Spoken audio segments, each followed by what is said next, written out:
microphone. Let's get my microphone up in here. All right.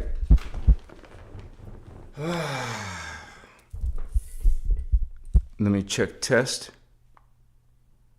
Testing. Yeah, looks like we got sound. So we're all set. I thank you all of those who are coming together in tonight's conversation. Much respect to all of you holding space, sacred space with us tonight. This is always a group effort. It's not about one person. It's about all of us. So we respect all people. We consider all people. It's a reverent respect. That's actually one of the 12 attitudes of mastery. Respect, reverent respect for all life. Even respect for your own self. There's even self-love, self-sovereignty. And so usually I don't do lives on Sundays, but because I missed yesterday's live, I'm so sorry about yesterday's live, you guys. I totally just thought it was Friday. In my mind, it was Friday. I was still on, a whole different day. So I wasn't even planning for the live. And until I saw someone's message, like, are you coming on the live? That was like a 3-hour-old message. And I'm like, OMG. So here we are. Nevertheless, we're here today to make up for yesterday. So we'll be here on Tuesday as well. But, tonight is about exploring, why are you lonely in your spiritual awakening? And this sounds maybe silly to some people, but it's not silly, because some people are actually suffering in this regard. They go into some journey of awakening and they're thinking about spirit, they're focused on spirit, they're learning knowledge. Okay, and they start to change their consciousness. They start to shift into a new type of person who has different ideas about the universe, about God, about oneself. And it becomes a thirst or a hunger to even learn more and to develop more. What you start to realize is that starts to isolate you, kind of like a side effect. Because a lot of the people around you, most of the people around you are not awakening. So this will affect a lot of us brothers and sisters who are going on this sacred journey of awakening. And I would say very helpful to be mindful of some of these pitfalls that we may find ourselves in. Some call it, well, there's different terms in the New Age and stuff. I'll have notes too I'll be referring to tonight, but like some people call it the dark night of the soul. It sounds kind of serious, and but we'll explain more about what that is. But I welcome all of you who are making it tonight. I bless all of you. Hopefully you're not upset or bothered or angry at me for not making it yesterday. Russian word, I can't spell that. I think it's Russian. Six blow. I don't know how to say that, Holy One, but welcome here. Great to have you. Keep an eye on that one, moderators, just in case. We got Star Child 369, Omnichristos, love, Holy One. Much respect, brother. Good to have you. Good to see you, man. We got our first moderator, Sir Madism. Greetings, everybody. We got Sarah Holder, also one of our moderators. I'm at work, so as she says, I won't be in chat, but I am here. Thank you, Sarah. Thank you for your presence. Bless you, sister, and enjoy your day at work, your night, actually. Nikki B in the house. Am I going mad, or is this day 18? Welcome, Nikki. I don't think you're going mad, Holy One. Oh, you're feeling very spiritual alone for the past 2 weeks? Yeah. That's what tonight's topic is about, sister. So hopefully you'll find some peace tonight, right? Leslie, thank you for the honesty, and hopefully some of what we talk about tonight will relieve some of those issues. So, and like I said, it's affecting some of us who are on this awakening path. So it's always important to bring this to our attention. What's up, L. Nixon, Rider of Dragons? Good to have you, brother. Mia the Dreamer, hello to you, Holy One. Bless you.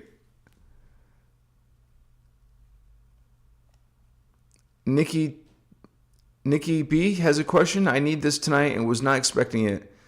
It's all about synchrony, right, sister? Right? It all happens. So that feels good to know. It's going to help a few of you out tonight. Sunset Dreams, what a beautiful way to say it. I feel physically alone, but spiritually connected.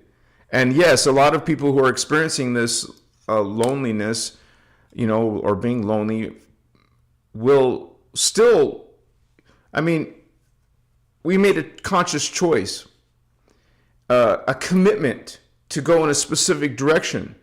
It's almost like you can't undo that, or you can't unsee that. After you wake up, okay, you can't unsee that, and it's kind of hard just to forget about it now if you're not comfortable. So yes, this is a commitment, you guys, and so there is some legitimate issues that come out of that, and so I could personally say, talk about a little about my own journey. I find myself alone. And while it wasn't always cool, it kind of grew on me, or I developed into, a healing instead of a suffering from being alone. And we'll talk about more of that in detail, you guys. But this is actually kind of like an Ascension symptom, loneliness, being lonely, for that reason. So Indigo Wizard, brother, yo, what's up, brother? How you doing, man? Rise, tribes, you said it. Much respect. Yeah, you said it, brother. When L. Nixon, Rider of Dragons, when we awaken completely, we will help others catch up with us. So excited. That's just the thing, because a lot of people, you would say 44. There's 44 people online. I like that master number. Synchrony, baby. Yeah, some people are just too much into the 3D way of perspective, and that's what's causing this issue. Is that they don't want to catch up, or they don't want to embrace your new excitement. Like, you're a new person. I don't know you. Who are you? What'd you do with my friend? Bring him back to my low vibe, right? But some people aren't going to choose this path, and we respect their free will. Everyone has the divine gift of free will, and so some will choose not this path. And so we would love for everybody to be on this path, because it's self-empowering. You find who you are, you remember who you are, you reclaim your self-sovereignty. Machiwa. And the world would be so much better if we all did that, right? Tom Sean in the house. Welcome, Holy One.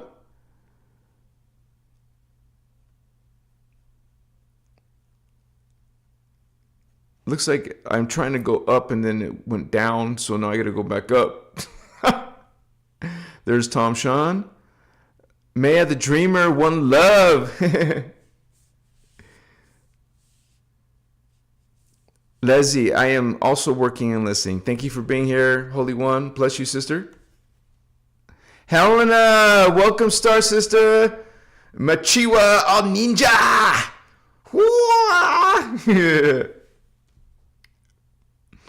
When I grew up, I loved ninjas so much. I was always watching ninja movies. I was all like into the old time school kung fu movies. Like me and my friend would be watching it, and they had subtitles.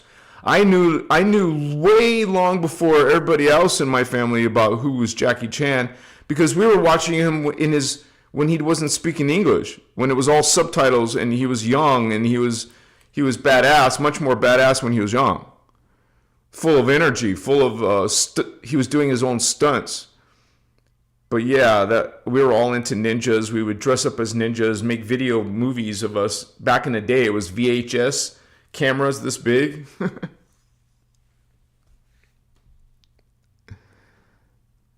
Good to see you, brother, Sir Madism. Stardust Goddess in the house. What's up, Christos? And bless Celine wherever she's at, and Starman, and Little Alien. Thank you guys for being here with us tonight. Yeah. So, yeah, you guys, this is a spiritual awakening isolation. And you would say when we begin our awakening, whether that's the Emerald Order teachings, which we were based on, or something else. Let me light this candle real quick. So your frequency rises, and maybe others around you do not, rise. I mean, you may find yourself growing apart from people who once felt close to you. And, it could be friends, family, coworkers, people at your school, people you care about, your partner. But you start to go, like, you feel like you're not in the same old environment anymore. Or it's kind of like you don't even value that anymore. You don't value the old person that you could say to yourself, I once used to be. I don't think in the same way as I used to be.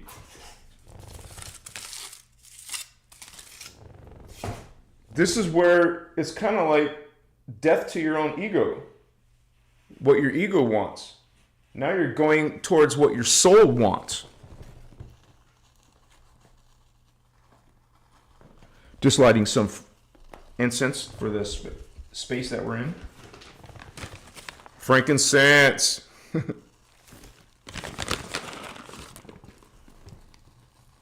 Always good to have spiritual hygiene and protection, cleansing and protecting. Got some gold copal. Well, that's a big piece, smaller piece. If I can, they're like hard like rocks sometimes. So yeah, it definitely can feel lonely.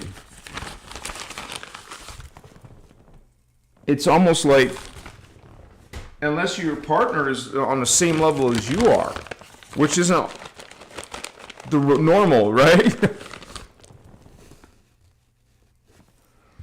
Like, I would love for most of my Christian family to wake up. But I have to respect their beliefs. I'm not trying to convert them like they would, people in religion want to convert you. Get some amber going on, guys.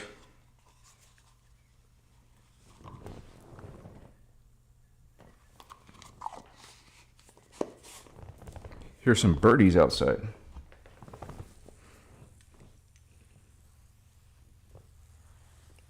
Smudge your space, your sacred space.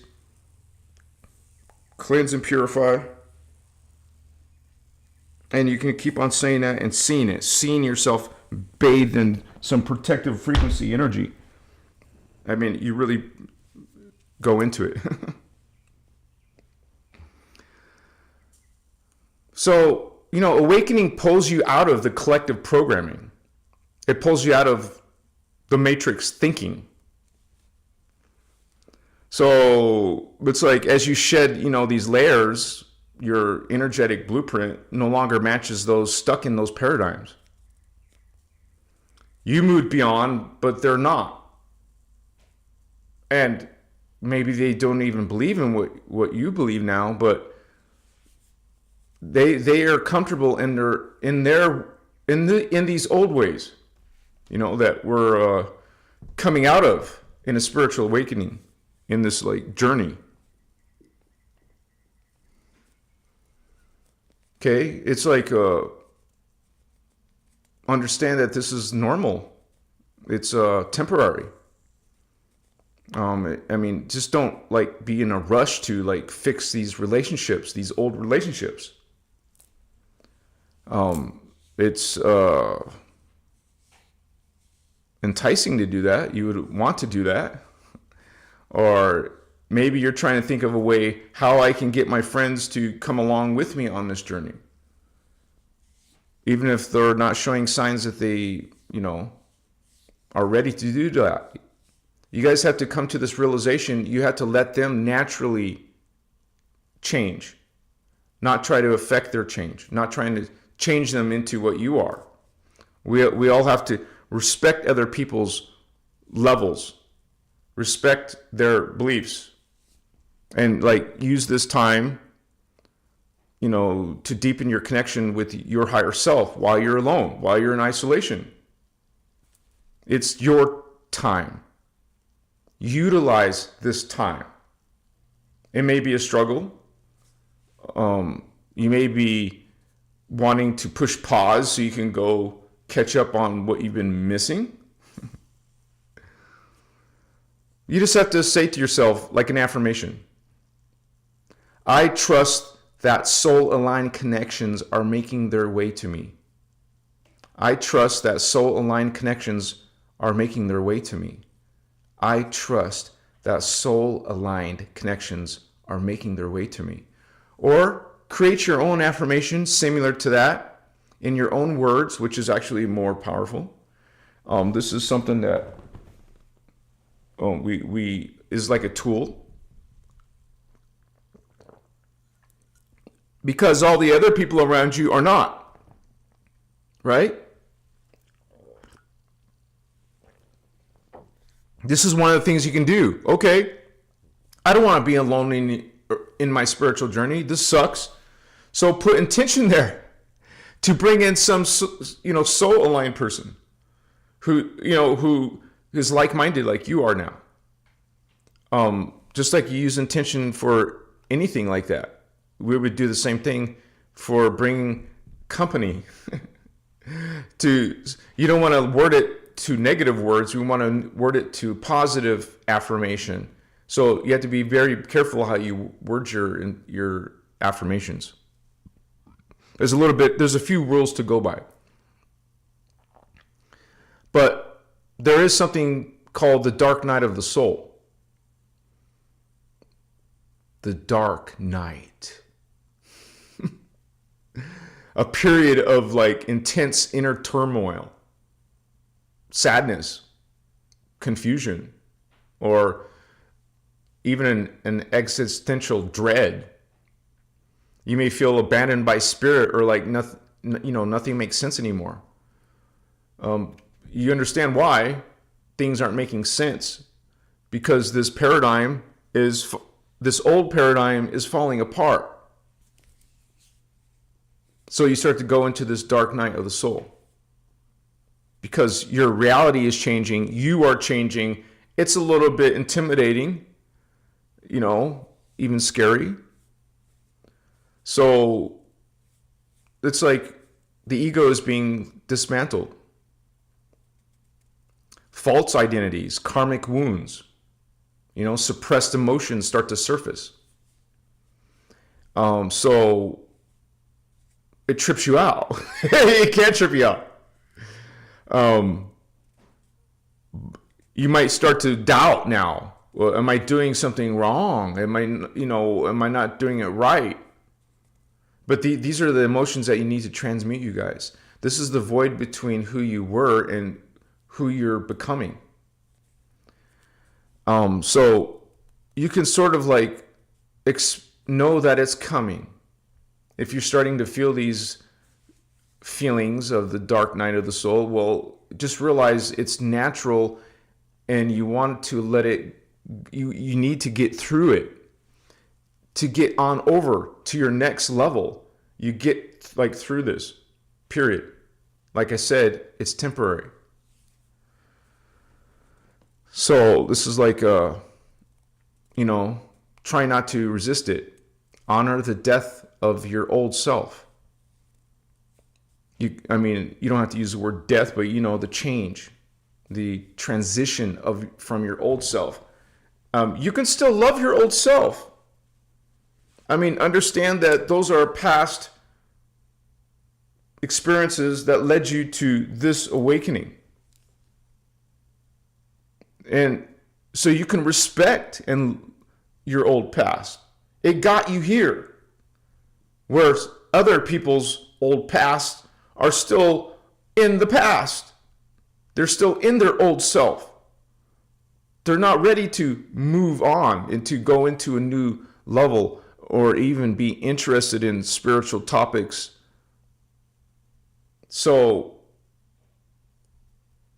and to be quite honest, this isn't a new person. It's the original person that we're reclaiming. We're resurfacing that which is within us already. We talk about how the DNA is dormant in humans, and going on a spiritual journey is awakening that dormant potential. Awakening those higher parts of you, those memories of you, those connections and abilities of yourself, extrasensory abilities. And so this is all part of this change. And you are going to be hungry for probably more change, but you're dealing with this dark night of the soul. So this is an ongoing process. And this is something that is not always comfortable. It's good to journal. If you guys know what that means, like make a diary of sorts. I do it all the time on my computer. It's good to cry. It's good to rest. You guys, when you're going through this, it's good to breathe. As a matter of fact, a powerful tool is called pranayama. Pranayama. We know what prana is. It's life, another word for life force, energy. Like kundalini is one level of life force. Pranayama, breathing system, breathing techniques will help you guys. I suggest that if you're going through this dark night of the soul or loneliness or isolation, I recommend that you pick up something like pranayama. If you don't know, it's prana, Pranayama, or just search under breathing techniques. And then you will be blown away, you guys, because, let me check on chat, because this is something that really heals a lot of things if you learn breathing techniques. It can take you into another level of yourself. Like even experience like psychic abilities and such.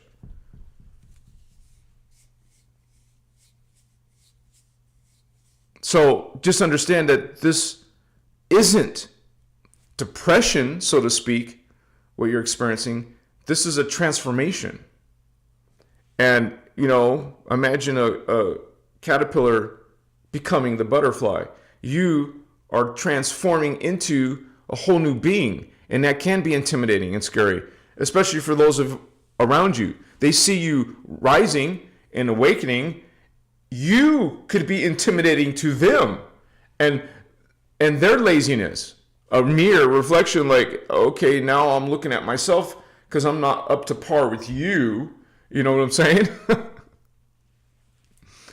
But you also want to seek, like a sacred support, whether that's a community like this one, or some therapist or a coach. So that could help you get through some of this, you guys, as well. But these teachings are really about the inner Christos, and going within, which is a lifestyle of meditation, of introspection, of what I call mastermind thinking. Go into nature, go into isolation to do that. It is an isolation that I would say gives you a boost in your spiritual awakening. I don't mean go break up with your partner or something just to do that. I mean alone time, quiet stillness time. And I mean like not 2 minutes, you guys, or a few seconds. I mean you literally are going to start going for a half-hour meditation, a whole hour meditation, focused. And meditation doesn't always have to be with eyes closed. It's just being in stillness. It could be any posture. Generally speaking, you want to keep your spine up straight. But if that's not comfortable, then lean against something while you got your back straight. Then it's not so uncomfortable. Because that leaning wall or chair is helping you sit up. And so that's also important when you're doing breathing techniques, to have your back straight. But yeah, this is a path. This is a journey, and these are some of the things that we go through. I mean, you're not broken, you guys. You're breaking open. Think of it like that. There's nothing wrong with you. You're opening to a whole nother level of yourself. It's not a bad thing, even though it feels like something is wrong. This is historically what people go through in their spiritual journey.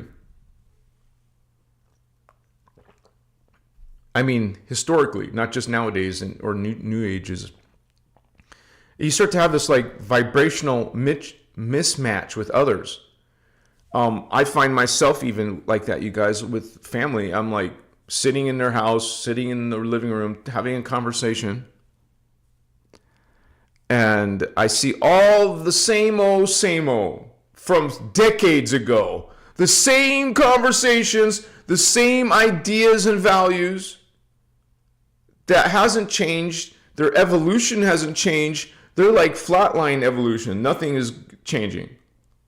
They're just staying and reading the same scriptures, doing the same prayer, going to the same church. I'm using religion as an example. And not going anywhere, not learning new knowledge, not becoming self-empowered. You're actually disempowered by staying in the same place. And the whole purpose, hate to tell you, or those kind of people, the whole end game of spirituality is what? An end game.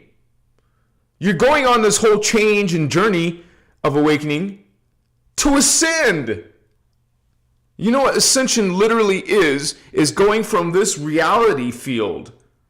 You want to call it a galaxy, a planet, or life, or existence. You go from this existence to another whole level higher existence. The whole purpose of a spiritual journey is to go into a higher level. But does your mind go there? Have you thought that way through?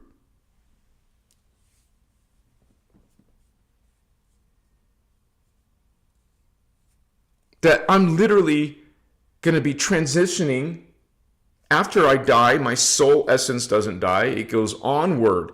The whole goal is for your soul essence, when your body dies, for your soul essence to ascend to another level, not reincarnate in the same place. So this dark night of the soul, this change, this isolation, this transformation is part of it to get to that ascension level, to get to a higher plateau. Everything you do in this life, in this body, matters.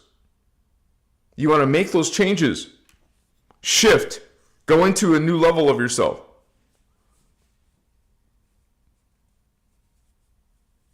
for that ultimate in-game goal. Your ultimate in-game goal is to go through spiritual ascension when you die. Not stay here. Not rinse and repeat 3D life. Are you guys satisfied with 3D reality? Do you want to keep on experiencing only this? Are you kidding me? You want to move on to the astral, move on to the archetype, move on to the angelic, move on to the archangelic. What are those avatar levels about? You want to go to the end game of your spiritual awakening. You want to make it. You want to accomplish it. It's a big feat nowadays. Going through bioregenesis, awakening your chakra templar, going through a whole journey of these techniques and actually experiencing activations and shifts of energy and changes in your thoughts. This is what you are doing, Holy One, while others around you are not. And this is why you're finding yourself alone, lonely, isolated. Bless you and your lonely journey. But it won't always be lonely. You will find others like you. There's plenty of us. You will find each other. We're meant to. We will. We are. You're here. You're with this group. Homies, what's up? Holy Ones, bless you. And you're awakening. Whether it's comfortable or not, you're doing it. You're in the process of doing it. And not everybody is ready for that. Machiwa.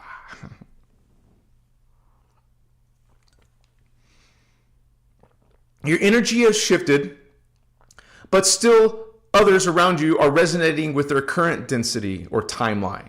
And we do talk about timelines. You shift, you're going into another timeline. It's not personal, it's a vibrational. So don't take it personal when the people around you are not doing it. Their vibrational level is not taking them there. Their vibrational level is still here, and you're up here. Faster vibration, higher oscillation, higher consciousness. What are you going to do? You know, this person is not going to go up in your frequency. You have to respect their free will. Release the need to be understood, you guys, because your truth is still valid. Think about that. It's like you don't need someone else's validation. You don't need someone that you want to come along with you. You don't need them to understand you. You'll get criticized. You'll be made to feel bad about your awakening. You don't need to be understood. I mean, release that need. Let go of that need. It's a natural thing to feel that way. But after a while, you get to a point where you won't care what other people think or feel. You are standing on your own self-sovereignty. And you're doing just fine without their input. Because if they're going to stay at that level, then they're going to act like it, they're going to talk like it, they're going to think like it, they're going to be that way. While you're rising, man, you're a rising star, Holy Ones. Not everyone is. Doesn't mean you're chosen or better. It just means that you used your free will and your isolation time and alone time, lonely time to get somewhere. There's a incentive on the other side. It's a blessing. It's a gift to yourself. Machiwa. Find or build community that aligns with your new frequency, or, like this one.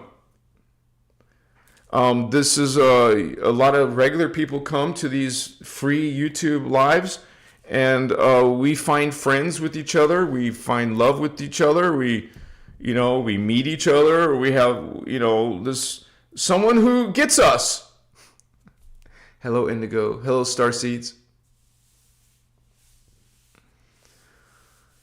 So let me check real quick.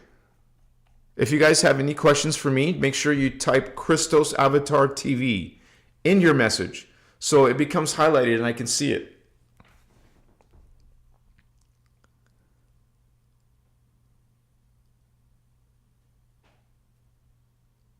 L. Nixon, Writer of Dragons, Walking Meditations in Nature are my favorite. I love this too, brother.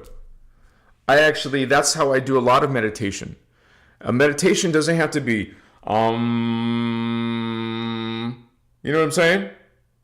I walk in my meditation. I walk in my mastermind thinking. I am thinking in my alone time. In my, I am not focused on work. I'm not focused on entertainment or some type of game, or I'm not watching TV or eating.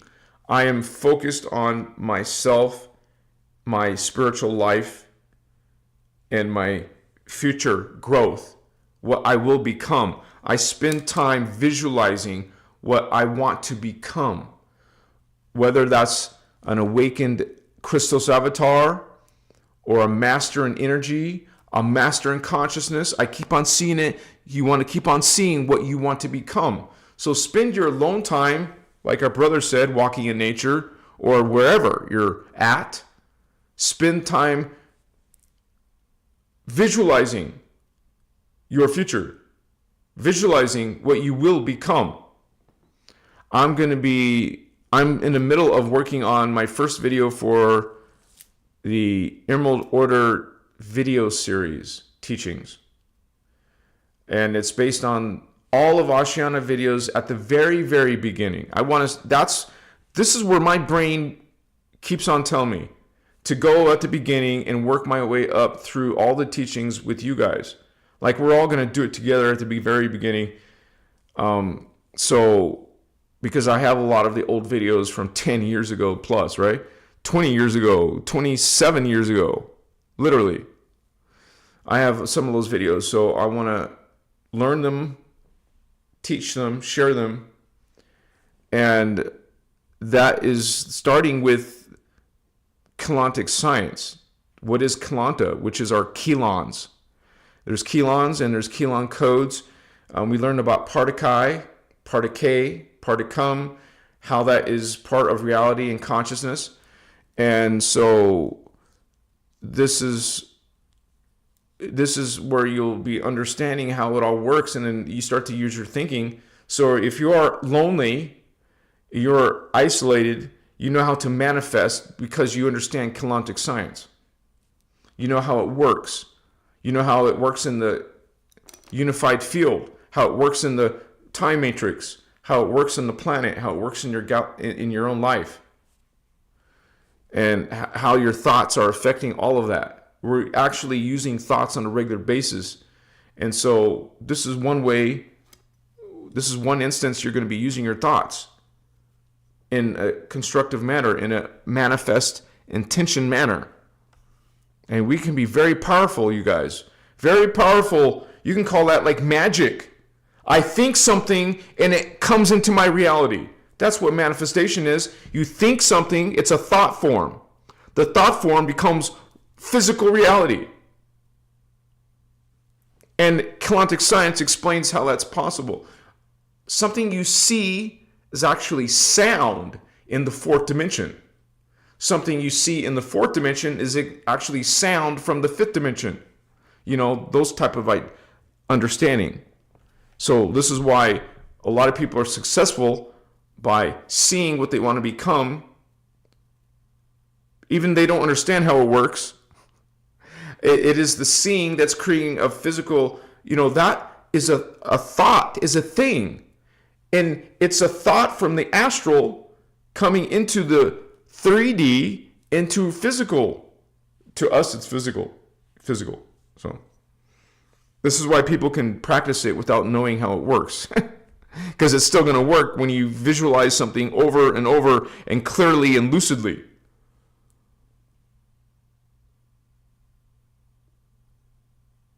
Yeah, a lot of you guys know a lot of this knowledge. You understand what's going on.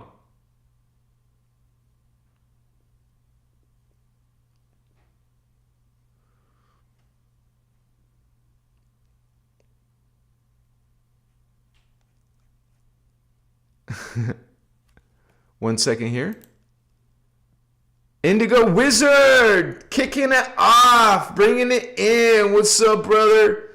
May everyone achieve their missions. Thank you so much, Holy One. Much respect. Thank you, Indigo Wizard brother. Yeah, what's up? And that's a donation, you guys. I have a donation link in the chat at the very top. You can't miss it. Please support your one of your favorite content creators, Anuhazi, your brother, bringing you the Inner Christos teachings. And I like to break it down, breaking it down, the hard to understand stuff at a more digestible, content.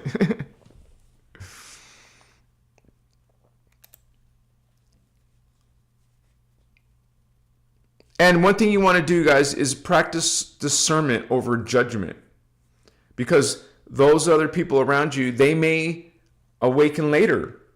So, it's also not becoming a spiritual snob compared, I know more than they do, so I'm better. You still have more to learn if you're thinking that way. Okay, that you're not better, and they will be on their own, in their own timing, their divine timing, when they wake up. And also, you guys, here's a big tip: use your silence as power, not as suppression.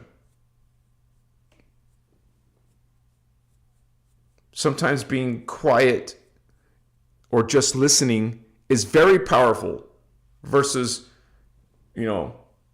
I'm suppressing something. No, you're being quiet and it's a powerful thing. Think of it in that way. That's the source of the power of meditation, is going into a quiet, still place. And so we're just carrying that over into this whole dark night of the soul concept. And think of sacred solitude versus unhealthy isolation. There's a difference. What is it? Loneliness is not the same as solitude. One brings peace, the other brings suffering. But in the early stages, they feel the same. So you may not know the difference. But what happens is you're shedding, codependent patterns and attachments. Spirit will sometimes, when I say spirit, your higher self, create space for you to learn, how to love your own company. Maybe that's what some people's problem is. They don't like being alone because they don't like themselves. One of the attitudes of mastery is self-love, loving thyself. It's part of self-mastery, self-sovereignty, self-love. And so I have no problem spending time with myself, because that was something I had to learn a long time ago. We all have different circumstances, and we all go through our own unique challenges. But you can turn solitude into sacred space, you guys. You can create a rituals. You can go into nature, like our brother said. You can create art. This can be an opportunity to spend time in meditation. So being alone isn't always bad. As a matter of fact, some of these spiritual practices, I prefer to be alone. It's kind of hard to go deep when someone's talking or when someone's nearby. It's kind of like you can't go pee when some other dude's right next to you going pee. You need something is not right here. You don't want something right here. Sometimes being alone is the key, is what you want sometimes, to be isolated. So you might even have to tell your partner, I need to be alone for this. Please respect that. I'm sure they love you. They will. You go and do your thing. And then later, be more social. But create a spiritual structure in your life, you guys, if you're going through this time period. You want to have a morning practice. Right early in the morning, whenever you wake up, do some. This is part of your creating a spiritual structure. Journaling. Spend that time in the morning journaling or doing affirmations. Okay? But what's also important is to avoid escapism. Right? Learn to be with yourself without numbing yourself. Like some people will go straight to alcohol or just want to get high. Like you feel like maybe a little bit of anxiety. So but that's this point is don't go into that escapism. Okay, you don't need to be covering it up. Do you really think that's helping you? Right? So be mindful of that. I can see for my own self, if I felt something was off or wrong, I just want to get high. That's how I used to be. But that's an escapism. That's not really when you have your full thinking, without being dumbed down, or not dumbed down, that's not the word, covered up. You're able to think more clearly, so. Ask, am I avoiding people to heal or avoiding people to hide? Okay, know the difference. Because being alone is a great opportunity to be healing you guys. You can't do much healing. Sometimes you can't really do that same type of healing around others. So it's the way you see it. Am I healing or that? Which way? Which one am I doing? Which one would you should be doing or could be doing that helps you and your journey? And there's also loneliness can be a spiritual teacher. Did you think of it that way? The loneliness you feel is not punishment, it's guidance. Spirit removes distractions so you can hear your own soul again. So think about that. I see that as if you have a constant partner or constant interactions, it's kind of like the same thing as always looking at your phone, always listening to music, always something, instead of going inside, instead of just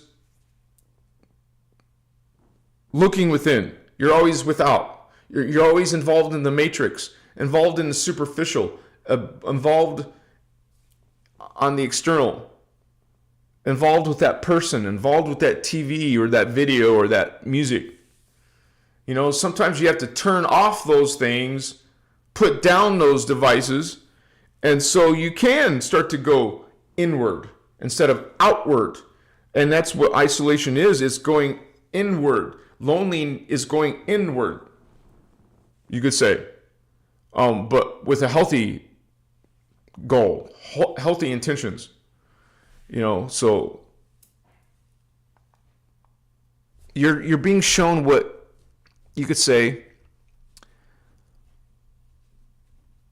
You're being shown what you've projected onto others, seeking validation, love, purpose. But when you sit alone, you start to reclaim those from within.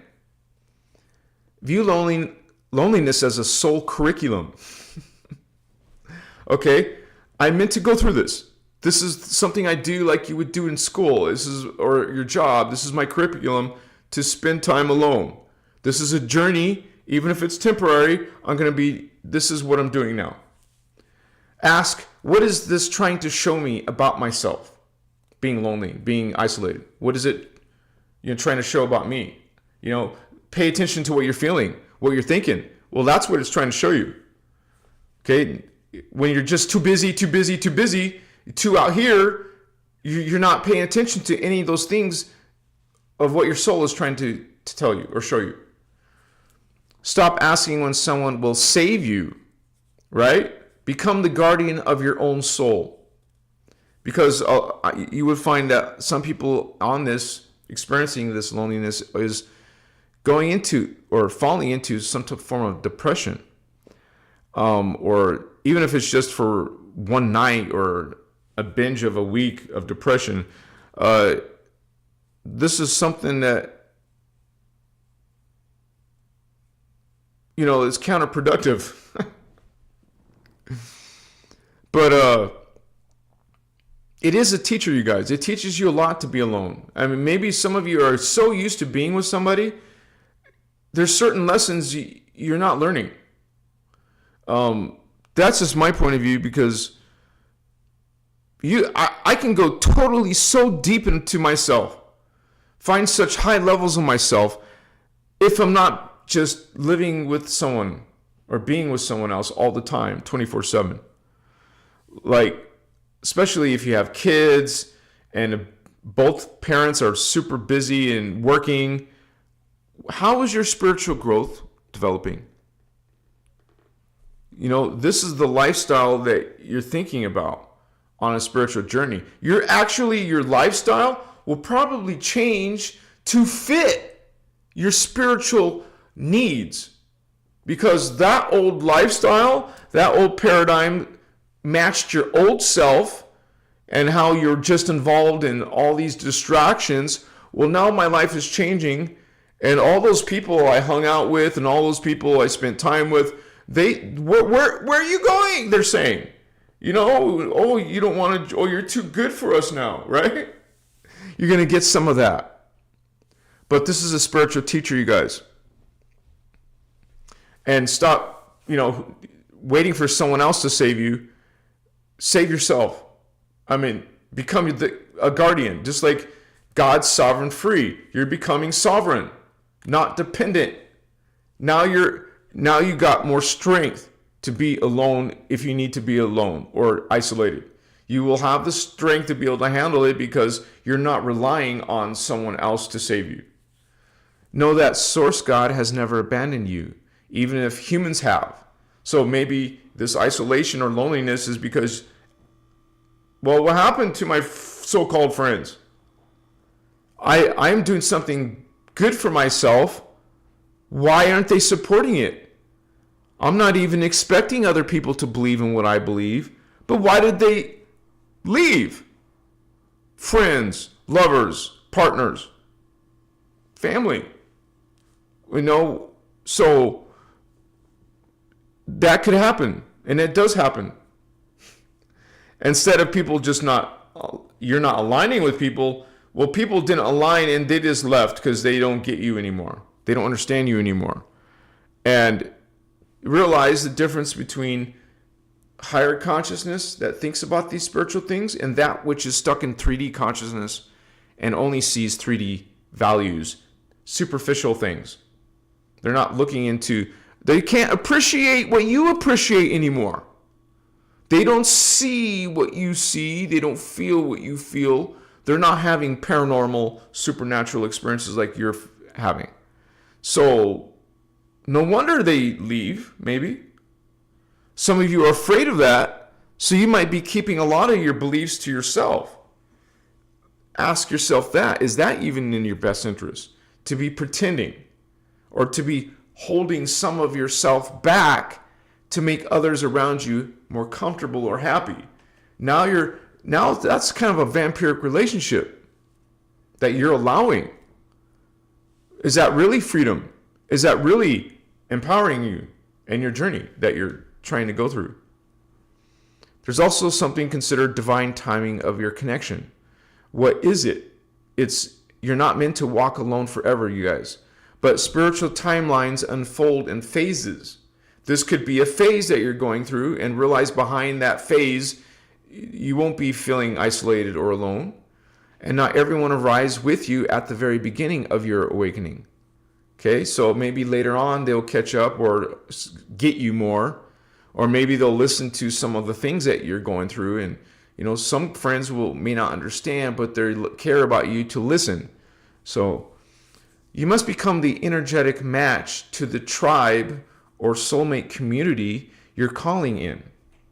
That only happens after certain lessons are integrated.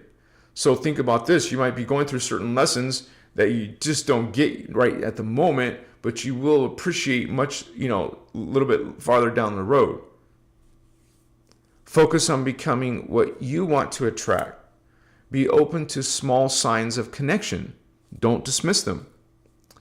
Keep your heart open even if it's been hurt, because pain is not proof of abandonment, you guys. Affirmation. I trust divine timing. My soul family is on its way. I trust divine timing. My soul family is on its way. I trust divine timing. My soul family is on its way. Or, like I said before, make your own affirmation in your own words, which is actually more powerful to you. So, this is a journey, you guys, that a lot of us has gone through. And I would say that that was one of the hardest things I had to deal with, was family. I mean, right away when I started experiencing psychic abilities, my family did not support me. I was seeking answers or support or someone to listen. They weren't there. I found out real quick, I can't tell everyone that I was experiencing empathy, a psychic energy experience where I was literally feeling other people's emotions. I couldn't tell no one that. If I was experiencing connections or telepathic communications, I couldn't tell my Christian family that. Or my friends that. Who are back still to this day. My high school buddies are still in freaking 3D. You know, maybe some of those high school friends were really important throughout your earlier life. But then you're like, OMG, man, some of these people in my past, there is no vibration connection anymore. You will actually lose interest eventually. You will lose interest in those people, much less what they think about you now. You're going to lose interest. I lost interest. I actually can look at my old self and say, what the F, man? How? Why? What where was I then? But you, like I said earlier, you love that version of you that got you to here. Because like a lot of people, I was born into religion, a religious mentality, religious values, which I learned in the Christic journey is actually vampiric, say Luciferian, wicked energies in those sacrificing and subservient and blind worshiping journey.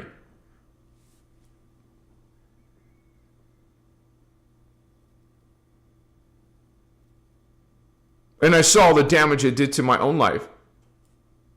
I see the damage it's doing to some of my relatives that I care about very much.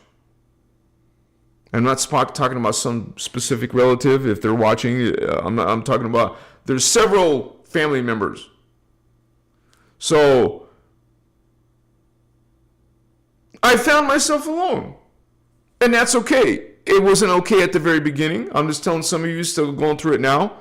You don't need others. Validation, support. You can be on your own strength. And quite frankly, you can get used to being alone. And quite frankly, you could prefer it. I actually prefer being alone at the moment.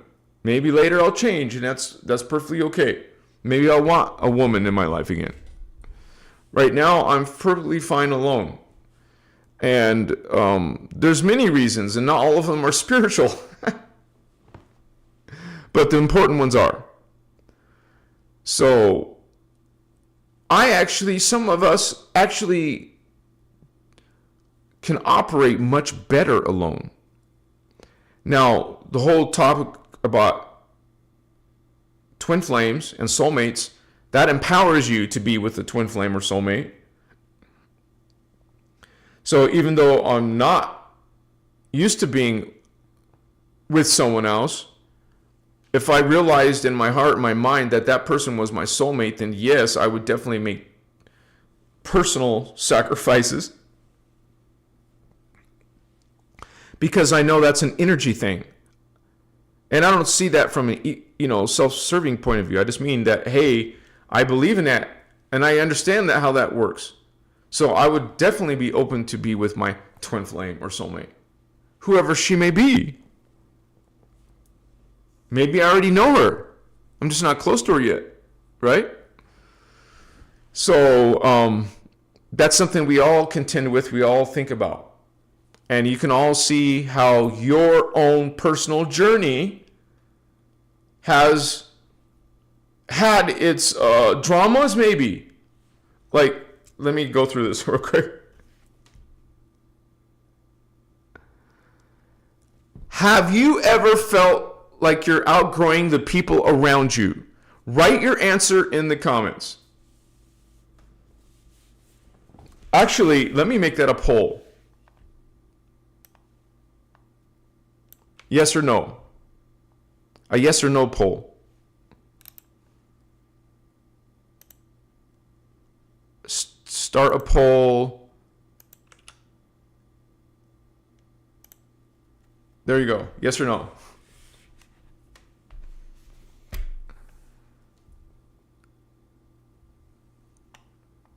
%, say yes so far.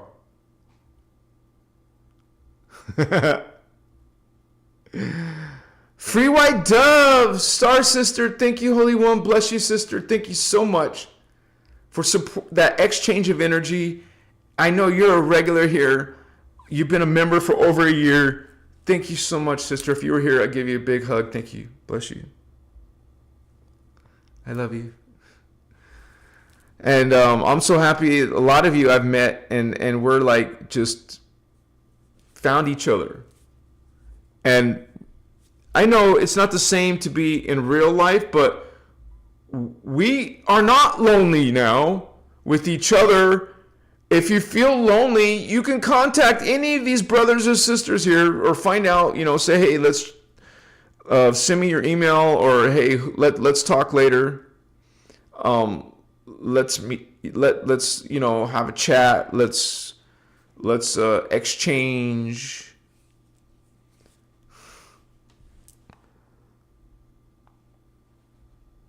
%97% have said yes. And if I could answer, if the poller, I'm the poll person, I could say I would answer yes too. And that's not coming from a space of ego. That's coming from an understanding of what awakening is. I'm awakening. Those people are not awakening. They don't even care. They're too busy about politics and what's going on in the news, or what's going on in the video game or the TV series that they're watching and binging. Who cares about spiritual awakening? Who cares about God and angels and aliens? You're weird. Get out of here. Fine. There's other of you brothers and sisters who are, how do we word it? Feeling like you're outgrowing the people around you. And here's another question that you guys can answer in the chat. And I'll actually write it in the chat.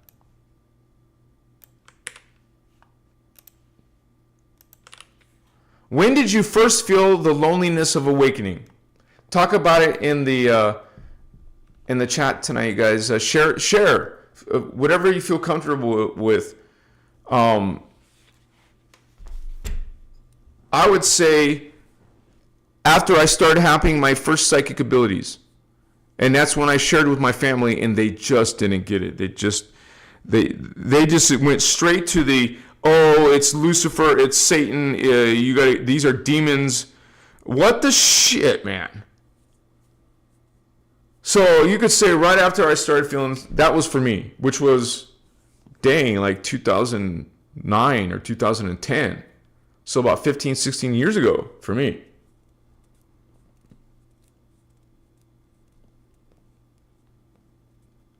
Lady Tracy Ann said she walked away years ago.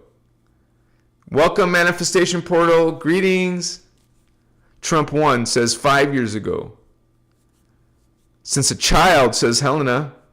And then in 2013, it hit hard. Wow, as a child, Stardust Goddess also. Yeah, some of you guys were waking up as kids. I didn't have that environment. My parents just dragged me from church to church. I didn't have that awakening when I was a kid. But I was psychic when I was a kid. One thing we don't think, like when you're a little kid experiencing psychic perceptions, you don't know it's psychic or different. It's just part of your senses. While your parents fell out of that a long time ago. They don't even believe in psychic abilities. They don't believe that, Mommy, I saw a monster. It says fairy tale. Stop imagining things. Go to bed.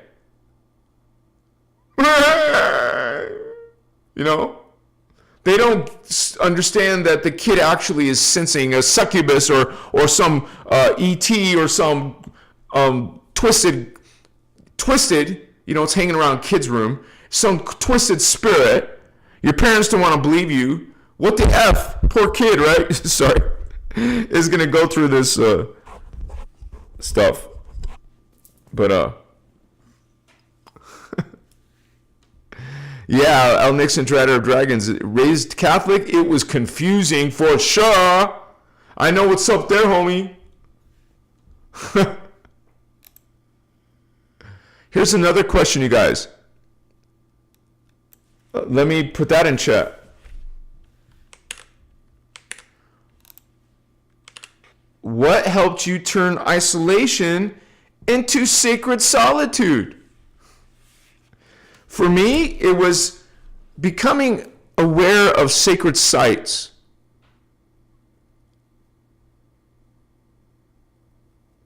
And wanting to go visit these sites that I had no interest in before. Who cares about that sacred site? Now I'm looking for sacred sites. Now I find myself going to Machu Picchu, Peru. My parents don't know what the F I'm doing, going to another country just for a ayahuasca ceremony with actual shamans who do that. That's their focus in life. But I didn't need them to get it. I got through. I even started saying that to myself. I don't need other people to agree. I don't need other people to believe. And you'll hear me say that in chat sometimes. You don't need others to believe in what we believe. Straight up. Because it could drive you nuts. It used to drive me nuts. It used to bother me. I wanted to save people. You don't need to save when you understand that no one dies, first of all. There is no such thing as death. And they have their own free will, and they will either get it or they won't. They're part of God, just like you're part of God. Nothing's going to change that. You don't need to save. There is no saving. Saving from what? Going to the lake of fire? You still talking that crap? Save them from what? What are you trying to save them from? Right? So they're going to go through what they're going to go through because that's the level that they're at. And you're not. You're at a different level. Doesn't make you better. It just means you're on your own journey. And they're on their own journey. So stop trying to convince people. Let go of that need. You don't need to awaken other people. Don't feel bad. Let me word it that way. You don't need to feel bad if someone doesn't want to awaken with you. So you're alone now. But don't feel bad about being alone. Remember, it's a time of empowerment, actually. Isolation can teach you wonders. And think about this. Think about this seriously, you guys. This is what I call mastermind. If you're truly lonely and scared to be alone, let's say you're afraid to be alone, turn that into an opportunity to discover the strength to be alone. I'm going to go through a mastermind process of thinking of what I could do to transmute those fears. I am going to transmute that fear so I can stay alone with no fear, no problems. I told you guys my personal life sometimes. I was chasing girls for so long. I was trying to find my soulmate. I was trying to find a wife in my 30s and 40s. I spent a lot of my time just trying to find it. Guess what? I just said, when I found spirituality and I said, what the F am I doing? I didn't need I stopped it cold turkey. I don't care anymore. I care about myself and my awakening. Now, if that happens, it's divine timing. I'm not seeking it. I'm not trying to get it. I'm not going to go on blind dates. I was going on blind dates. Sometimes I'd even know what the girl would look like. Because, chemistry does matter, you guys. Some people say a person's look doesn't matter. Yes, it does. I'm not saying majority matters, like 50% inner beauty, 50% outer beauty. I'm not saying that either. I'm saying is chemistry matters, and chemistry has a reason. I don't just go with someone because they're beautiful on the inside. Sorry, I don't play that game. I don't believe in that. I don't agree with you, and we can peacefully agree and still be friends and still love each other. I think the appearance or the attraction does matter. It should be part of the equation. I'm not attracted to all girls. There's only certain girls I'm attracted to, and it could be the same for you. I want to find a girl I'm attracted to and who has a very beautiful soul. Beautiful appearance and a beautiful soul. If you don't like that, then that's okay. I know exactly the type of girl who would just, whoa, like take my attention away. And I'm not talking about models or certain body types. I'm not talking about that. I'm actually talking about other superficial things that I'm attracted to. But at the end of the day, if the girl was only beauty on the outside and no beauty on the inside, I wouldn't go for that. Sorry. You're very beautiful, but I'm not like feeling the full vibration.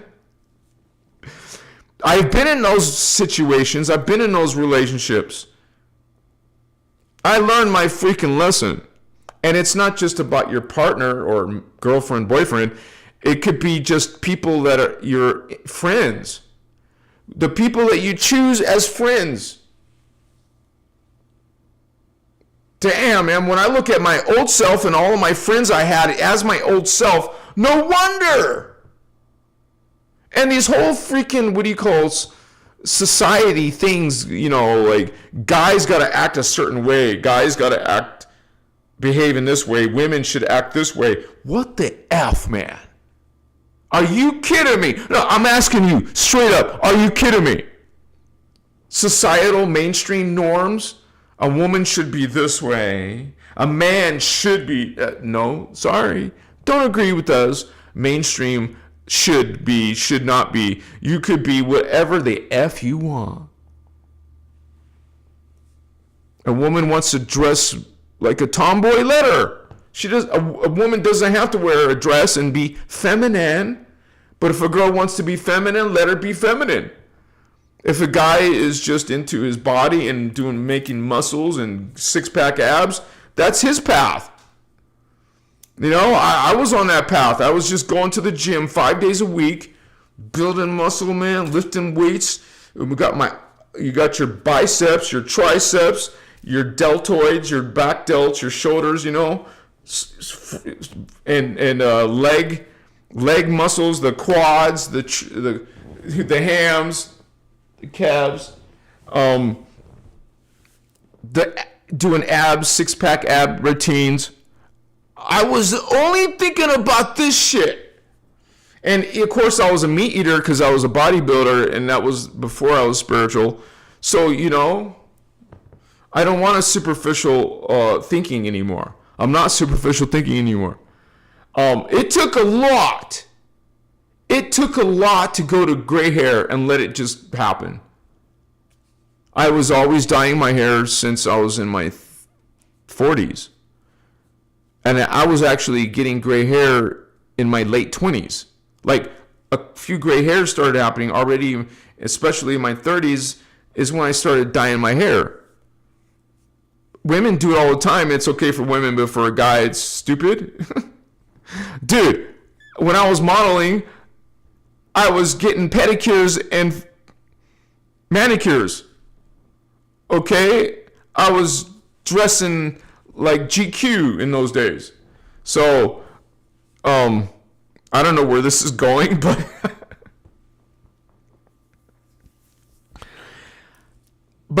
what your choice of friends will change when you go into this spiritual awakening. And we will fall into our old desires. I used to like that kind of girl, and now I see that kind of girl. A part of me Part of me wants to go for it, but then I'm like, what the shit? You know this. Correct myself, lovingly correct myself.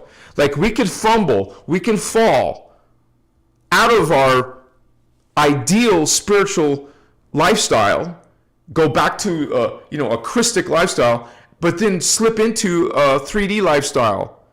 Been there, done that. You don't beat yourself up, you guys, because you made a mistake.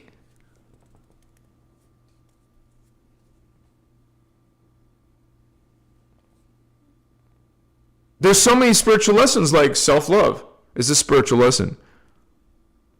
Ego work, that's a spiritual lesson. Being alone and isolated is a spiritual lesson. Can you do it? Let's see you do it. Or do you have this need? That's part of the lesson of tonight, is not having that need to be with someone. Like, you could swing it alone.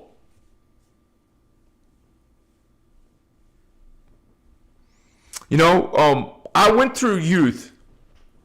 I know you want to find a partner, a good husband or a good wife, or if you don't believe in marriage, you want a good male or female partner. You think about kids. You think about the household income and your ability to buy cars and real estate, have your first mortgage. If you never had a mortgage before, you want to own a house for the first time. That is mainstream. You don't need any of that if you don't want to. I don't go that route. I don't even give a crap about my FICO score. I'm not trying to fight to get the perfect credit. I maybe that's a blunder, but I'm just simply don't go the mainstream. I'm not into those values. I'm not saying they're wrong. I'm just saying that that's not me anymore. I'm not that person anymore. That my future, if I have a future girl, she will not be like that. She will be very flexible, just like I'm very flexible in my my choices in life, my way of life. It doesn't have to be, and I don't care. You don't care about what other people think your choices of life are. You don't care if other people are criticizing you. Like, I had to get through this gray hair shit. I became homeless, and I couldn't afford to get it dyed. Literally, when you're homeless, you can't buy things and pay for things like you used to. Well, I had to let this go, because every time I went to the hairdresser, because I had one, it was $100+. After the tip, it was like $110. Haircut, dye the hair. It's like an hour and a half process. Every time I went, every 3 weeks, got my pedi, my mani. I went to the gym, always eating protein. I took, one time in my life, I tried steroids. I've tried in my life growth hormones. I was really into the bodybuilding mentality. I was watching bodybuilder videos like Ronnie Coleman, like Jay Cutler. That was the time when they were Mr. Olympia. I was serious about lifting weights. I used to leg press 12 plates on this side, 12 plates on that side, 24 plates times 24. 24 times 24. I used to leg press that. I could do 3 dumbbells on that, three weights on each side for leg squatting. I wasn't as strong in my chest, but I could still do two plates, 245 plate, 2 on this side, 2 on that side. But I mostly love dumbbells. Like, I would get the 120-pound dumbbells on my knees, lift them up. Shikamasu. I was good at those stuff.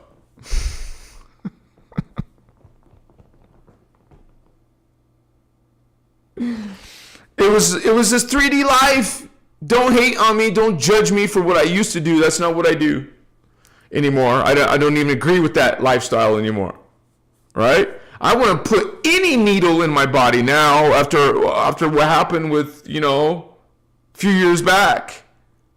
I don't trust any of that crap. I wouldn't trust, man, when you truly get transhumanism, you would not be taking your kids to all of these shots and injections and shots. What the F are you doing? That's your choice as a parent. Okay, you know how many shots you used to take? A measles and a chicken pox. In my days as a kid. Nowadays, what? Well, you gotta take all of these shots. I can't even say the words because the words are taboo to the algorithm. I gotta be careful what you say about stuff, you know. Yeah, I wouldn't take my kids for any of those shots. Nowadays, you don't just homeschool. Nowadays, you should home birth. Don't give them a social security number, but they need it. Why? You don't need a social security number, but society says you do. The government says you do. You're supposed to have a driver's license. Now I'm talking political. I don't want to do that, but, you know. It's a spiritual thing, too. It's a self-sovereignty thing. There's some things you just got to go along with or not. Depends on your lifestyle, what you're willing to give up or not. I still want to drive a vehicle legally. Okay, I'm spiritual. I'm following the law. Or there's certain things I'm a rebel with. Some things I will not do. I'm sure you can figure out some of those things I won't do. I make a choice. I'm God, sovereign, free. What is this? Man-made systems.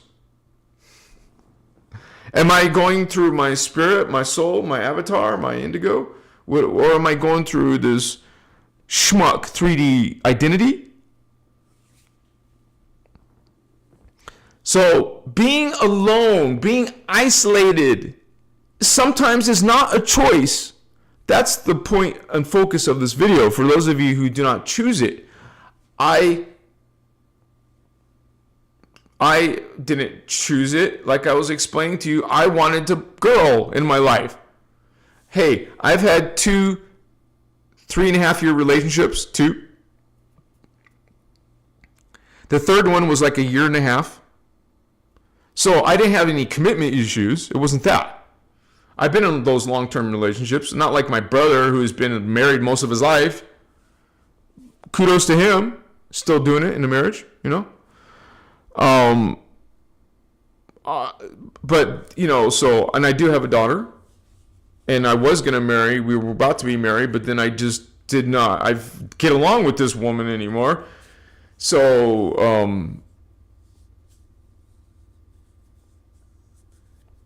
I have done that, and I created a child. So now it's like not like urgent need, or there's no need now. So we go through this, you know, you pick and choose, and your partner is a big deal, man, in your life. It's a big effect, a big influence on your spiritual journey, whether that's a good influence or negative one. Who you choose as your partner, your boyfriend, girlfriend, husband, wife, trans, or, you know, or not. Whatever you choose, that is going to affect your spiritual life. This is why a lot of us find ourselves isolated and lonely. But hopefully you got some tips so you're not going to be suffering from being isolated or lonely, and seeing how it can actually empower you. Even realize that it is temporary.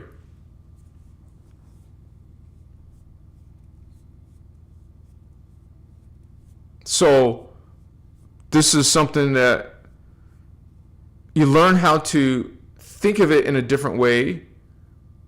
Understand that there's opportunity right now. And I'm not talking about opportunity to go and date people. That's not what I'm saying. We're talking about a spiritual concept. We're talking about spiritual things that you can do right now. That you're alone. That you're isolated. There's things that you could do now before you get inside some serious relationship.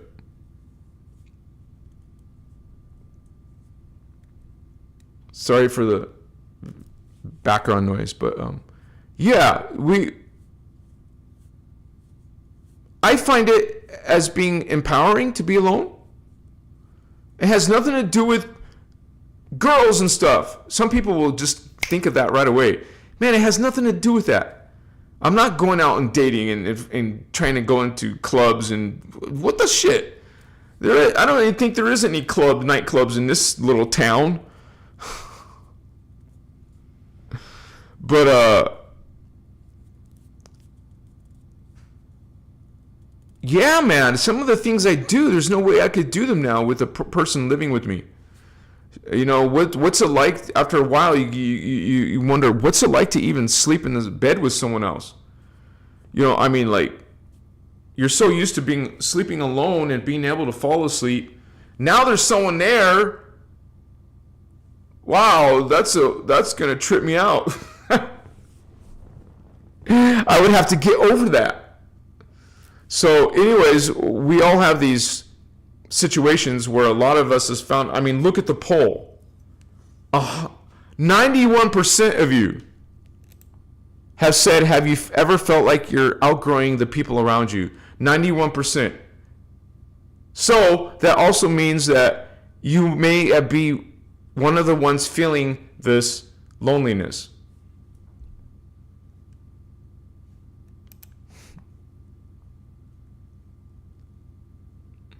And understand some other things, you guys. I got some other notes here. Time splitting and parallel realities. As your consciousness shifts, you may be, literally no longer be vibrating in the same timeline as people around you. Conversations feel disconnected and scripted. Like, you almost think like some of the people around you are like NPCs. Like, there's no real soul thinking awareness. They're just in the 3D matrix completely, right? They're scripted NPCs or something. For the record, I don't believe in that, you guys. I don't believe that some humans are NPCs. I think that's ludicrous. I'm just trying to make a statement here. You may even feel like you're living in a different world than your old friends. Like they're on the same planet, but they're not on the same planet as you. You see what I'm saying? This is why it happens. Each person chooses their path, consciously or unconsciously. You may have chosen the path of organic ascension, while others stay in AI-controlled, metatronic, or stagnant timelines. You create your timeline in your choices, where you're at in your thinking. Are you aligned with unity, Christ consciousness, the sacred law of one? Are you like the people around you are not into that type of energies? They're into the new age distortions, the religious distortions. Except that reality isn't one size fits all. Don't try to pull people onto your timeline. Focus on holding your own. And that's really what the innerchristos journey is really about. Focusing on holding your own and not being concerned with not being pulled down into other people's problems and dramas. Embrace the quantum nature of existence. You're not crazy, you're conscious.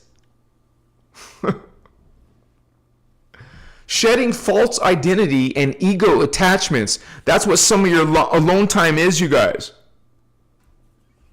What is it? Much of the loneliness is grief. Not just over others, but over who used to be.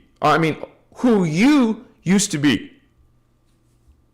You're letting go of masks, personas, and roles that no longer serve your authentic self. See, that's what a lot of us are doing when we find ourselves alone. We're finding our authentic self, and the people around us are not. Have you experienced that? Because when I go to some of these conventions and I talk to a lot of people, I'm listening to them, and you see that some people haven't found their authentic self. Why it happens? The ego grieves its own death. It fears being no one, when in truth, you're becoming everything that's real. Does that make sense to you guys? Your own ego is going to be afraid to be a no one, because you may feel that way going on a spiritual journey. You're making changes, but now I don't feel like I'm like a loser because I don't have friends and I'm not have cool people. Who are those cool people? More than likely, it's superficial 3D people. Okay, so there's a part of your ego that wants you to stay connected to those old paradigms and timelines.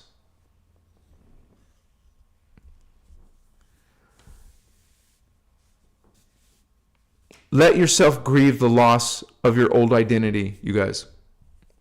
Replace the question, who am I now, with what is wanting to emerge. You see, you have this person you were before, and you're going on a spiritual awakening, understanding, a realization. You are emerging into your higher self versions that your 3D self, your ego, does not recognize or doesn't want that to be replacing itself. It wants to protect its ego self. Lovingly, you love that version of yourself, but you're transmuting and moving on, whether your ego is ready or not, right? Real freedom comes from no longer needing an identity to be loved. Think about that. You don't need to be loved. Oh, I need. You don't need. You don't need to be, this part of me, this identity doesn't need to be loved. Does that make sense? How about mission activation can feel heavy? Did you think about mission activation? What it is. When you awaken your soul's mission, have you found it yet? Especially as a light worker or guardian, the weight of that responsibility can feel isolating. Others may not understand your passion or why you're suddenly so different. What happened to my old friend? Right? Why it happens. Your DNA memories or higher dimensional contracts are activating. This can make your 3D life feel hollow. And it's hard to find others who understand.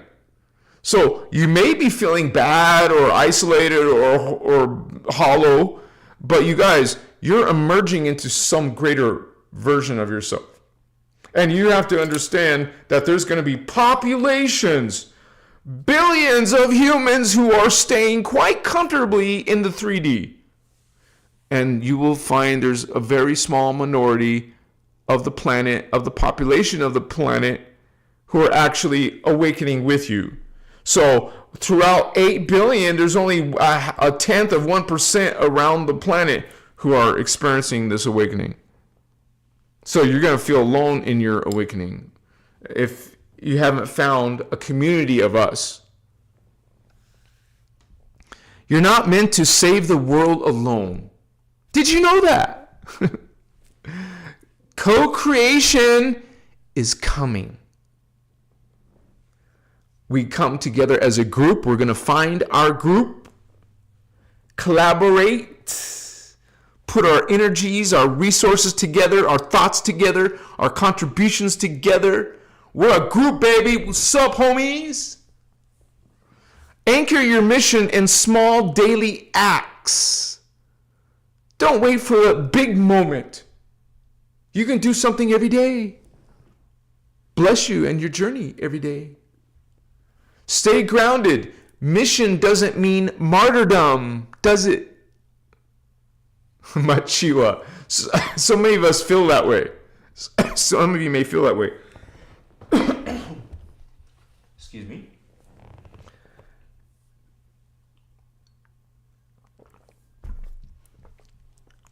Or feel that you need to sacrifice. Here's another idea of this. Betrayal wounds and trust issues. And that's why you find yourself alone.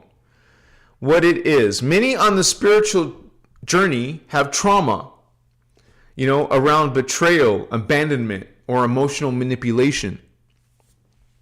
These wounds resurface during awakening.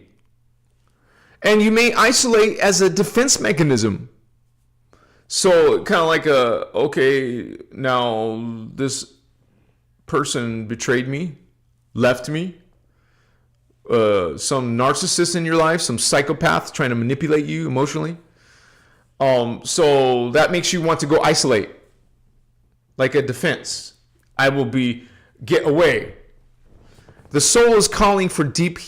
Why it happens is because the soul is calling for deep healing of old contracts, sometimes from past lives or even alien genetic memories.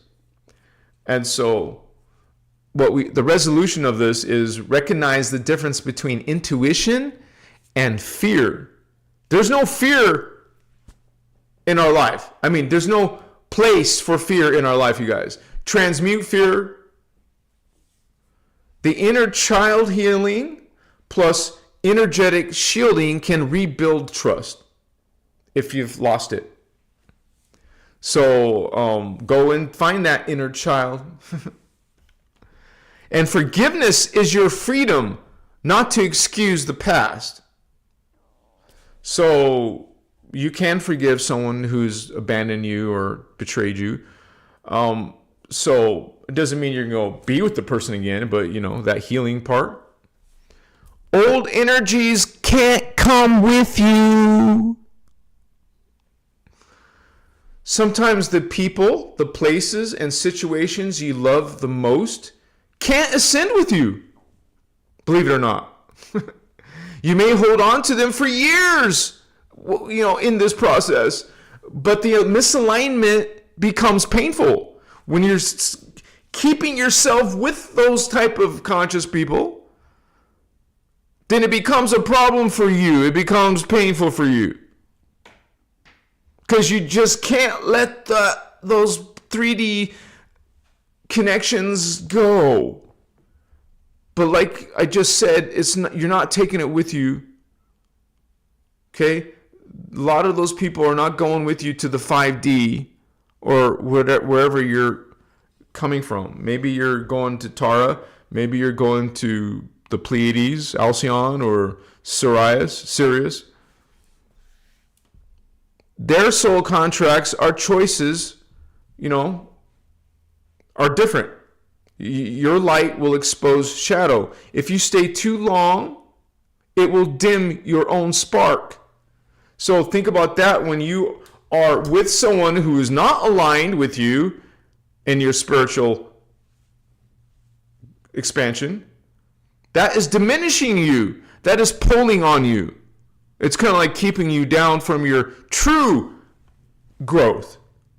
It's like now you just have a so-so spiritual journey instead of a booyah, what's up, goodbye.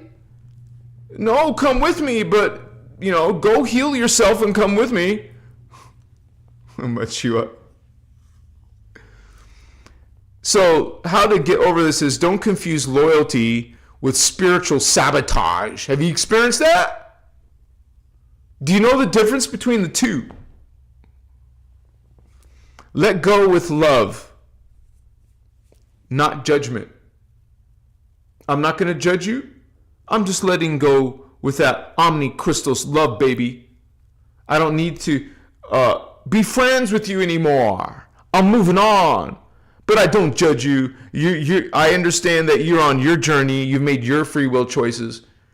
And let me do mine. I'm making my free will choices. Don't be sabotaged.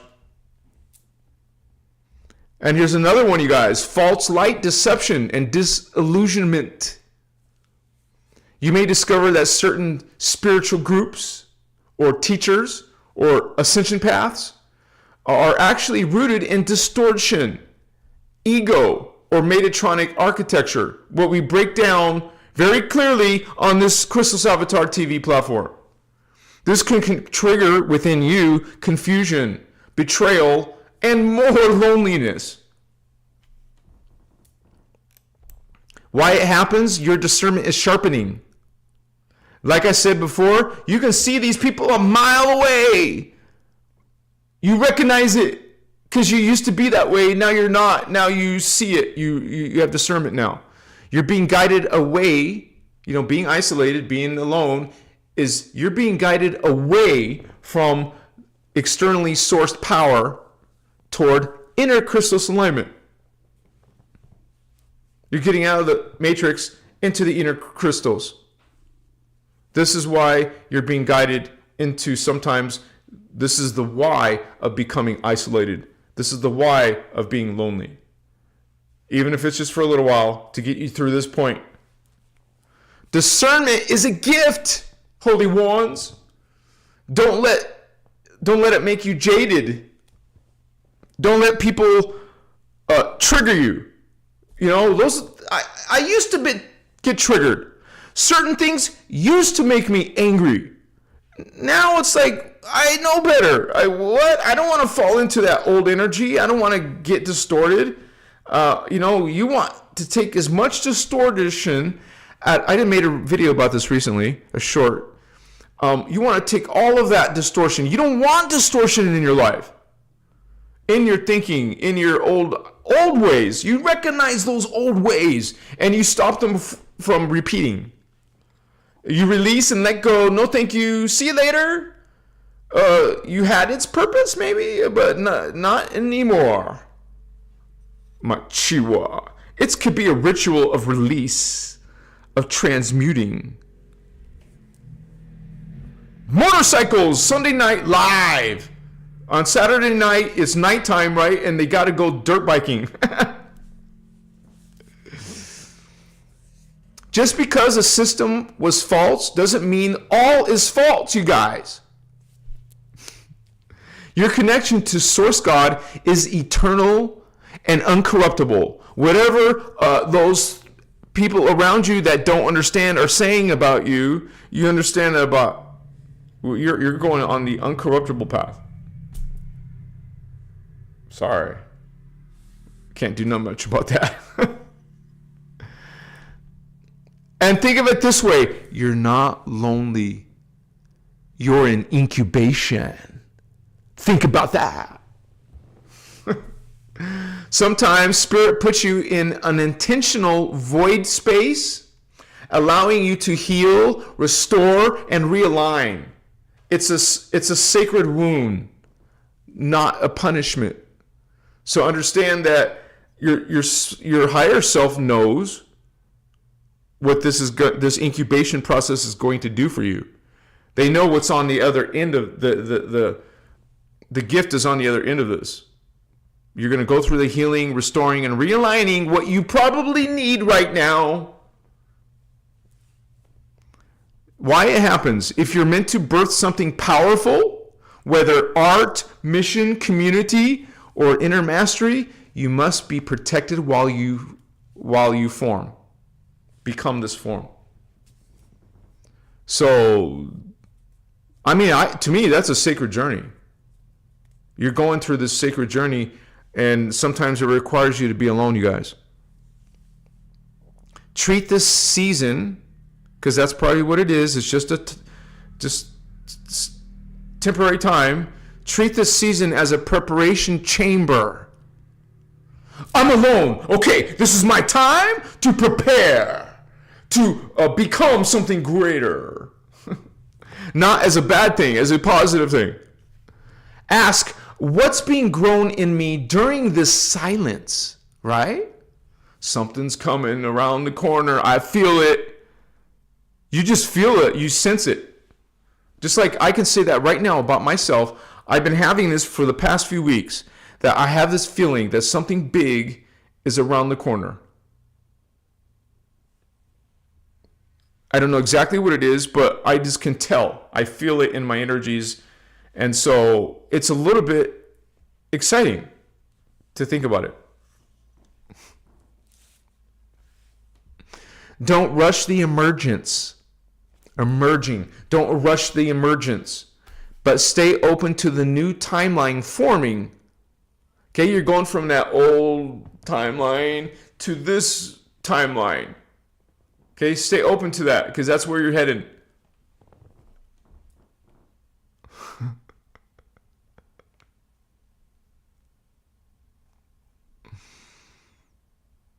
I love you guys. Bless all of you in your journey of being alone.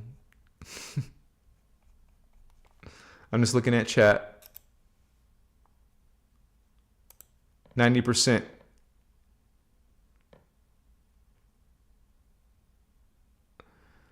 Joyful Jennifer in the house, Star Sister. Christ in loves in the house, or Kirst.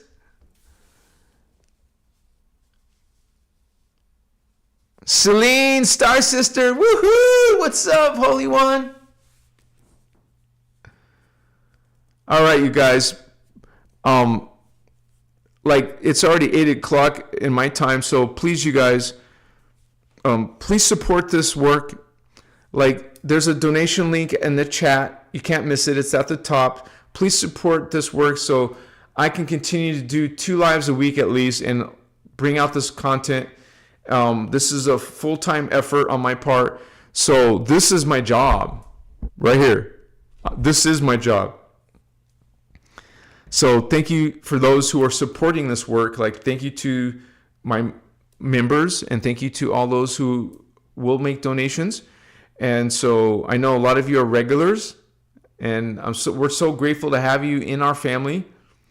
Just think about this. We're all at different levels of ourselves. You would say of remembering and awakening. Our own pace, our own, like, there's no comparison. We're just simply love each other in that group energy, and they're supporting each other as best as we can. When we see someone, reach out to them who needs it, because that's how guardians roll. We go out of our way to help someone, someone who's feeling down or something. Stephen Oswald, Holy One, woohoo!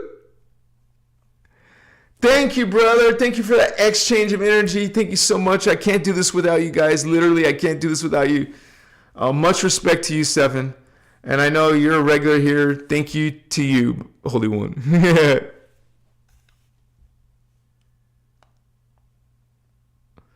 Free White Dove in the house.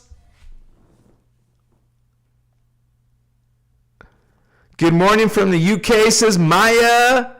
Celine, Christos love. Woo! 999, talk about powerful. Thank you, Star Sister. Much respect to your journey. Anarchy Barbie Fitness. I am love, and I have a lot of love to share, and I know when it's meant to happen, it will. You said a Holy One, and that's what it is, divine timing. And when we put that intention there, it makes it come even faster. When you're putting, like, we are powerful energy beings, and we're sending energy into an intention. It's like charging it. It's exciting it. Exciting, like making it volatile, making it, I don't know if that's the right word, but you're getting it shooken up.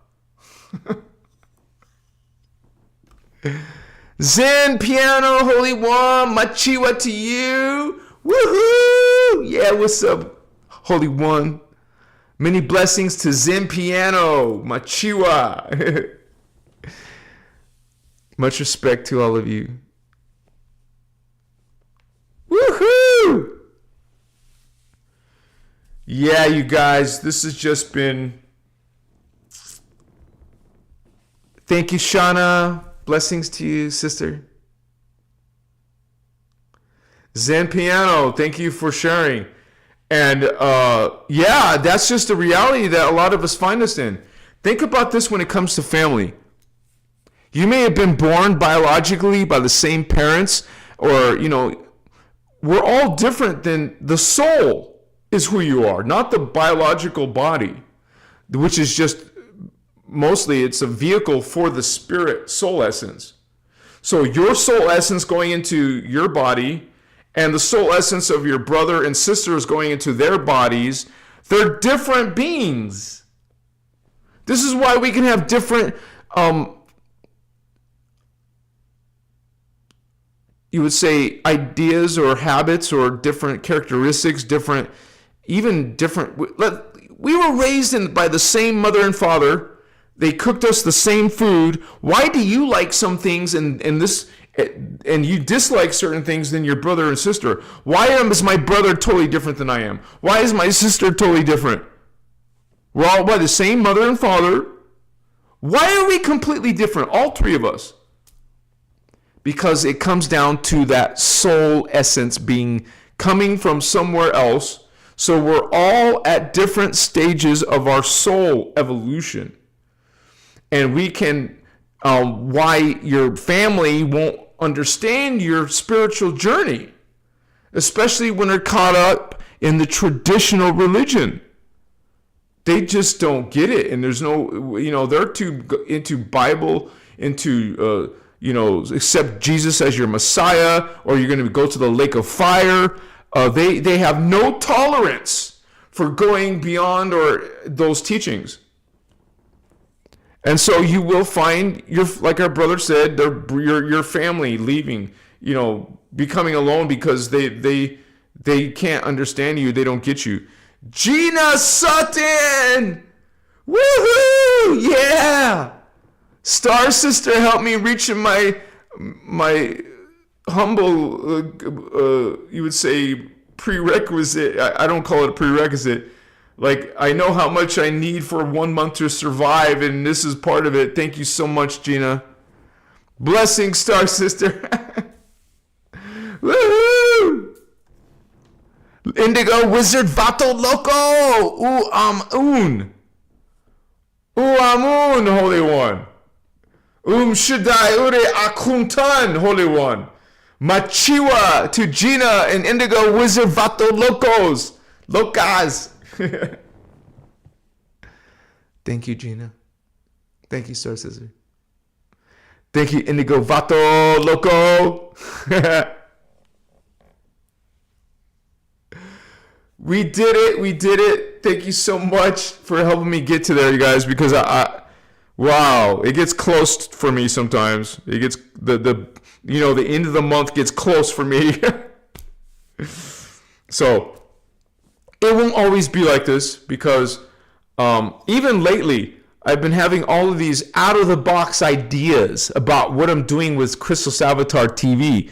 This is why I'm going into an Emerald Order series, starting back with the first video of Ashiana Dean.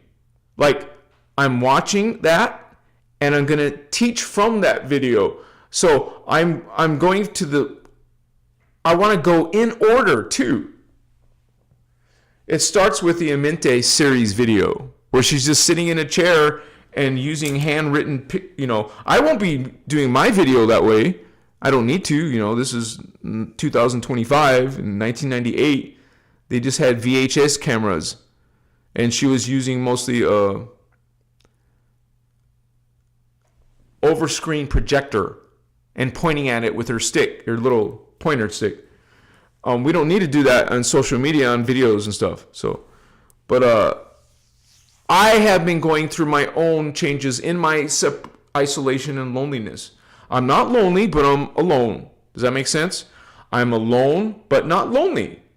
And I can be quite content with just online friendships. Not always, because you guys know I do socialize. I go out to conventions. I go to drum circles. I'll be going to Sedona soon. So I am social. I have no problems being social. That's not my message. My message is I can be living alone in my house and being alone. And so I only know 2 people, and that's my neighbors because they live in the backyard, like the guest house. So otherwise, I don't know anyone here. I know a few people from the local drum circle, but not really on a personal level very well. But I certainly know people from Vegas area. So I have more friends from there, but it's not like, it's the same thing. Even among all those spiritual friends,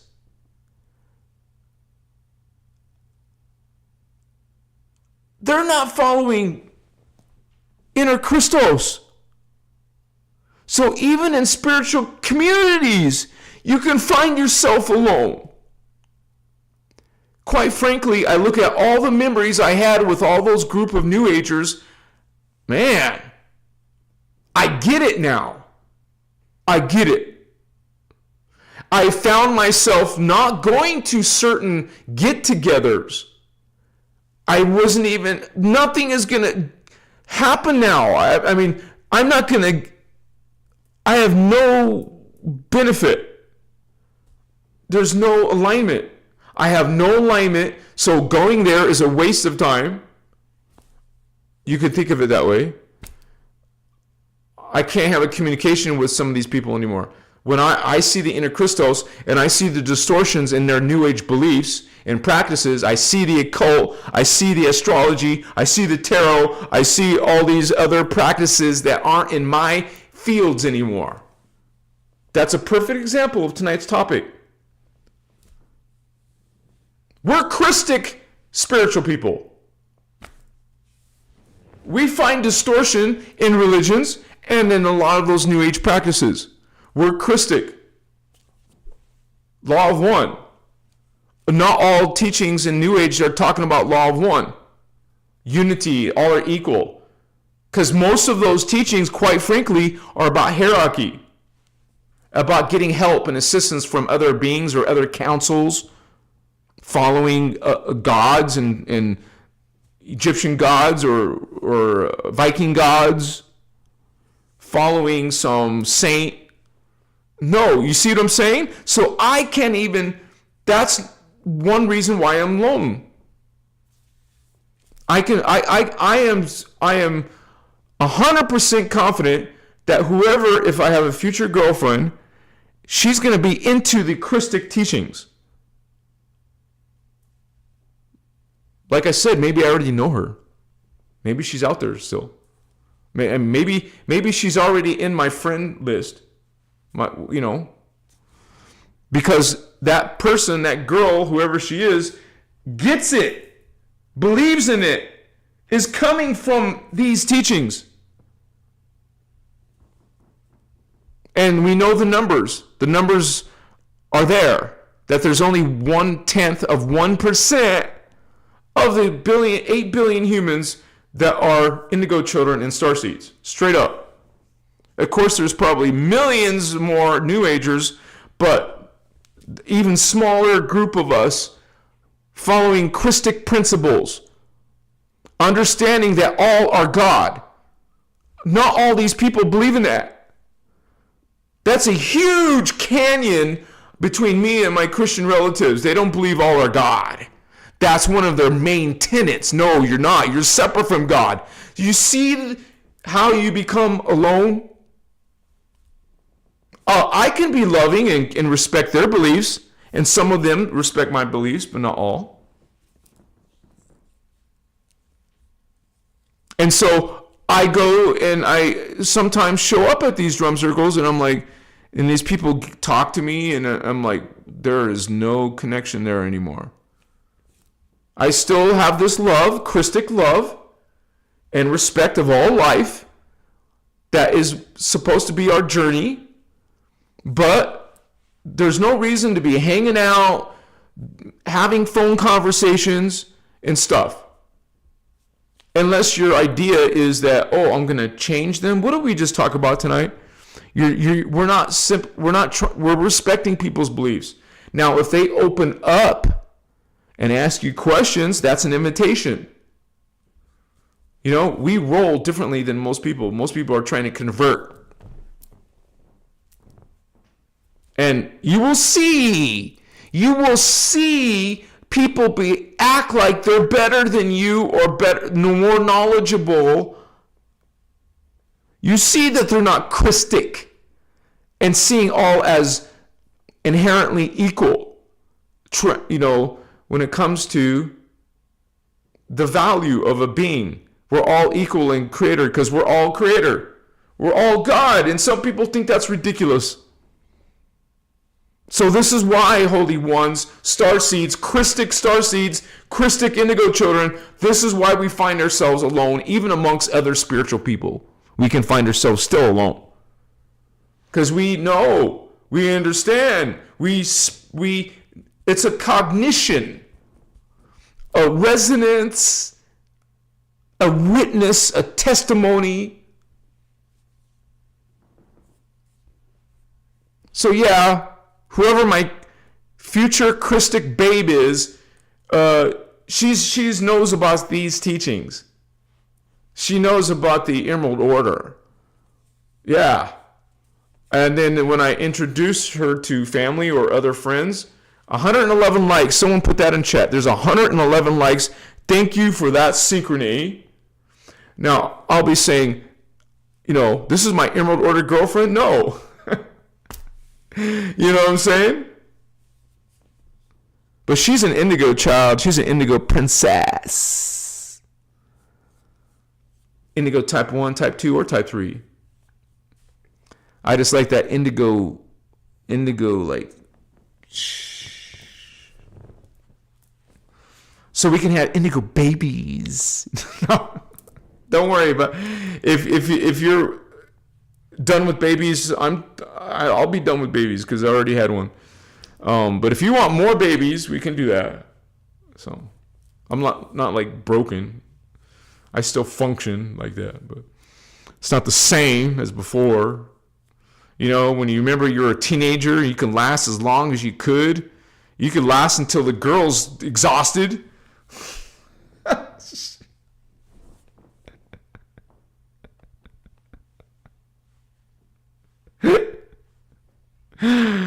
That's so strange how DNA just changes over time. I don't need it to last that long. Hours? No way. 10 minutes tops. I'm tired. Can we take a break? Okay. Are you ready yet? That's what it was like before. I would have to tell the girls, okay, can I finish real quick? Oh, you're done. Okay, so can I finish? Let me finish. What the fuck?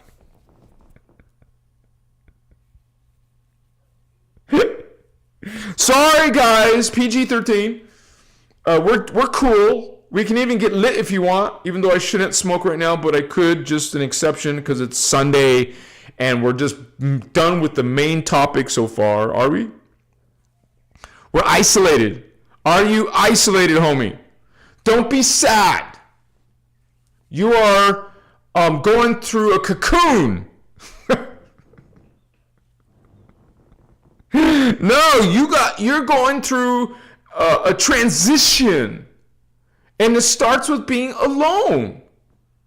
You can be, empowered when you're alone.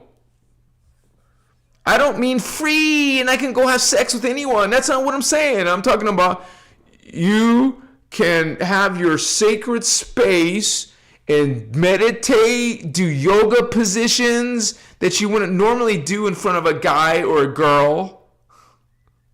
I do the one where you stand on your head, and I do the one where you put your legs straight up in the air. That means you're on your shoulders, and you have to be able to rock into that position. I did it right before the show. You're actually on. I can't show you this. Eventually, later, I'll show you. Wow, some people want to get lit.